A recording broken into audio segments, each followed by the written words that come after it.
जी देखें, जहां तक सेकुलरिज्म का ताल्लुक है, ये उनका अंदरूनी मामला। अगर वो ये समझते हैं कि वो अपना आइन चेंज करेंगे या सेकुलरिज्म को चेंज करेंगे, तो इस पे पूरा उनको हक हासिल है। इसलिए कि हम खुद, हमारा जो मुल्क है वो एक मजहब के नाम पे बना है। अगर हम किसी दूसरे को इसके ऊपर क्रिटिसाइज नहीं कर सकते, उनका हक है कि वो अपने मजहब के साथ दें या मजहब को सामने लाना चाहें, तो वो पूरा पूरा उनका हक है। इस पे मुझे कोई एतराज नहीं है। जहां पे एतराज होता है वो बात ये है कि जब ये सेकुलरिज्म की बात करते हैं, तो आप देख लें कि ये जो बीजेपी है, ये बनी थी जना संघ 60s में बना, बाद में फिर इन्होंने 80s के अंदर 78 के 89 में इसका नाम वगैरह चेंज किया। इनको 4 सीटें नहीं मिलती थी। बीजेपी भी उस दिन मकबूल हुई, जो मजहबी जमात भी थी वो भी उस दिन मकबूल हुई जिस दिन उसने बाबरी मस्जिद को तोड़ा। जब बाबरी मस्जिद टूटी तो उसके बाद बीजेपी का जो सपोर्टर था वो एकदम से पूरे मुल्क के अंदर आपको नजर आना शुरू हो गया, और उसके बाद फिर इनका राइज आपको नजर आता है। अब अगर आप इनकी अपनी जमात देख लें, इसी हफ्ते इनकी एक इंतहाई अहम जो रुकन है प्रयागा ठाकुर, मेंबर पार्लियामेंट हैं, उनका केस भी था मुंबई की अदालत में। उनका मोटरसाइकिल इस्तेमाल हुआ मेलागॉन में, जो बम ब्लास्ट हुआ था मुसलमानों को टारगेट करने के हवाले से। उसी केस के अंदर भारतीय मिलिट्री इंटेलिजेंस के कर्नल पुरोहित भी शामिल हैं। अब इससे आप देख लें कि ये पहली दफा एक ऐसा मौका आया है कि जो आइडियल मौका मिला है, जो रियासत के अंदर जो इस तरह के लोग थे जो अपना नजरिया को आगे लाना चाहते थे और मजहब की बुनियाद के ऊपर चीजों को आगे लेके चलना चाहते थे, उनको आइडियल पार्टनर मिल गया। तो ये आपको आइडियल पार्टनरशिप नजर आ रही है वहां की स्टैब्लिशमेंट और वहां की सिविलियन हुकूमत के बीच में। तो इस वजह से चीजें ज्यादा आपको लगती हैं कि चीजें जो है इस तरफ जा रही हैं। तो मुझे नहीं लगता कि आने वाले दिनों के अंदर इसमें कोई आपको कमी नजर आएगी। मजीद आप देखेंगे कि ये जो इस तरह के एलिमेंट्स हैं वो दूसरे महकमों में भी नजर आएंगे। जिस तरीके से सेफ्रनाइजेशन हुई उनकी सुप्रीम कोर्ट की, वो 1-2 फैसलों में हमें नजर आया। और इस वक्त जो है उनकी जो आर्म्ड फोर्सेस हैं उनको भी एक पॉलिटिकल टूल के तौर पे इस्तेमाल किया जा रहा है और उनको सामने रख के पॉलिटिकल फायदा लेने की कोशिश की जा रही है। तो ये सारा उसी सेफ्रनाइजेशन जो हो रही है पूरी रियासत की, ये उसी की कड़ियां हैं जो आहिस्ता आहिस्ता हमें नजर आती हैं। बिल्कुल ठीक है। व्यूअर्स, एक ब्रेक लेते हैं जी, और जिस वक्त हम ब्रेक से वापस आते हैं तो पाकिस्तान की जो सूरत हाल है उस पर भी बात करेंगे। और एक ये आज सवाल खड़ा हो गया है कि क्या पूरा मुल्क अब ऑडियो वीडियो लीक्स पर चलेगा? और ये जो एक सिचुएशन क्रिएट हो गई है इदारों के दरमियान, एक सिचुएशन क्रिएट की गई है, की जा रही है हुकूमत की तरफ से, अपोजिशन की तरफ से, जिसका खमियाजा हमारे अदारे भुगतना शुरू हो जाएंगे, हम अवाम भुगत रही है, इसका रिजल्ट क्या निकलेगा? इस पर बात करेंगे, मेरे साथ रहिएगा।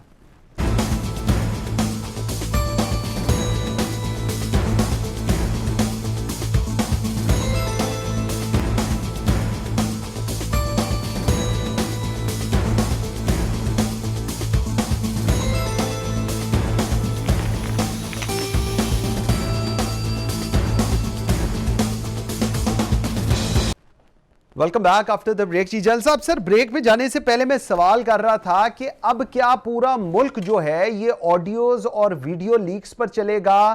क्या इस तरह हम इदारों को मिलाइन करेंगे, उनको मतनाज़ा बनाएंगे?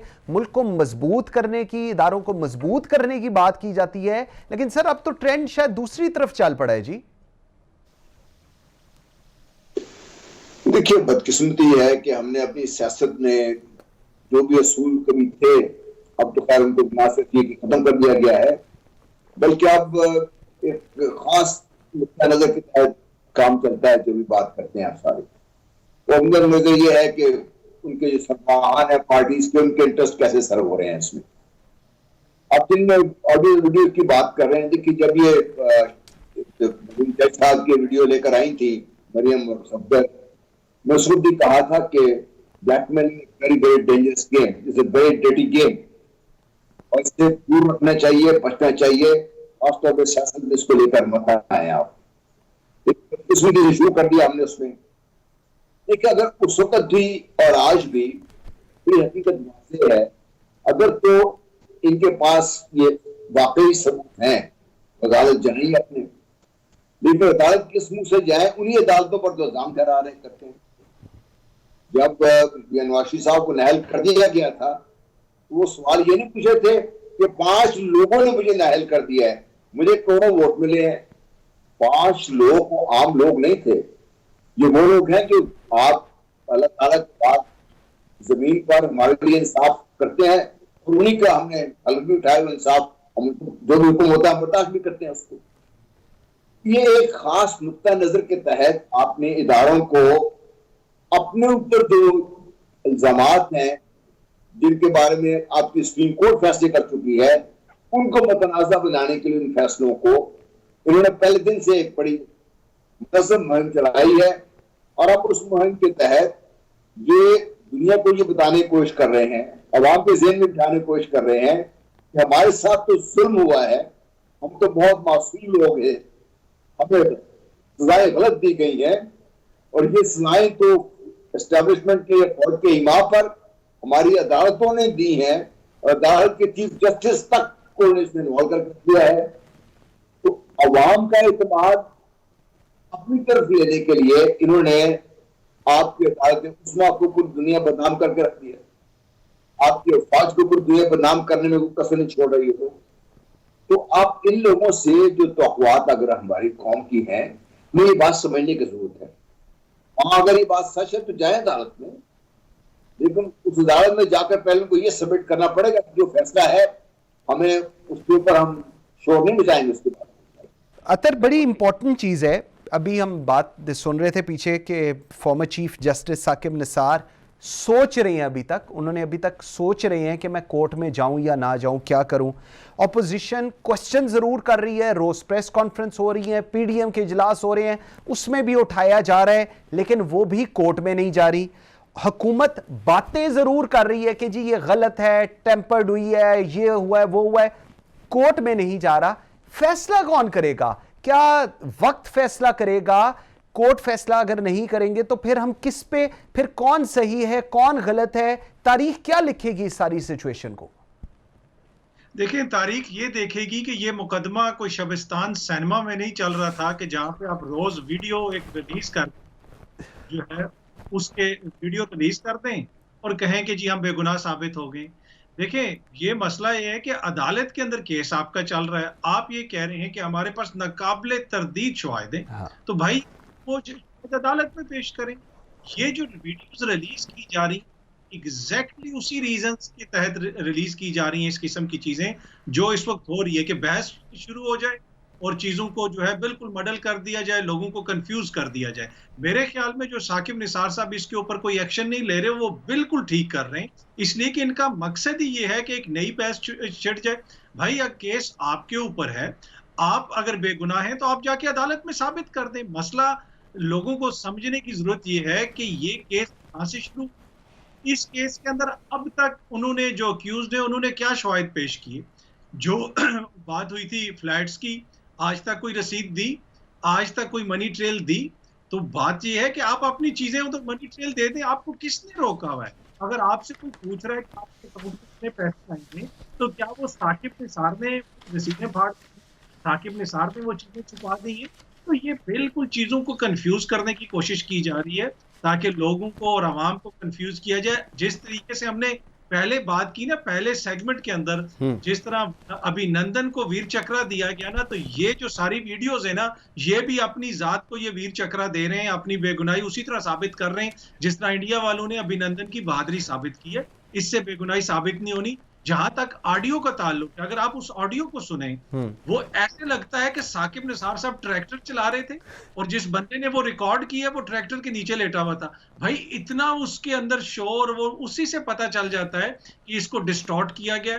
फिर दूसरी बात है जो ऑडियो का अगला हिस्सा है उसके ऊपर भी बेहतरीन ऑडियोज आ चुकी हैं। सहाफियों ने अपने प्रोग्रामों के अंदर भी जिक्र कर दिया कि एक एक लफ्ज निकाल के कहीं से नहीं निकाल दिया। जहाँ इस जो मेरी और आपकी अभी बात हो रही है, किसी दिन आप देखेंगे कि इंडिया चैनल पे वीडियो चल रही होगी और ऑडियो चल रही होगी कि मैं कह रहा हूँ कि अभिनंदन बहुत बहादुर है।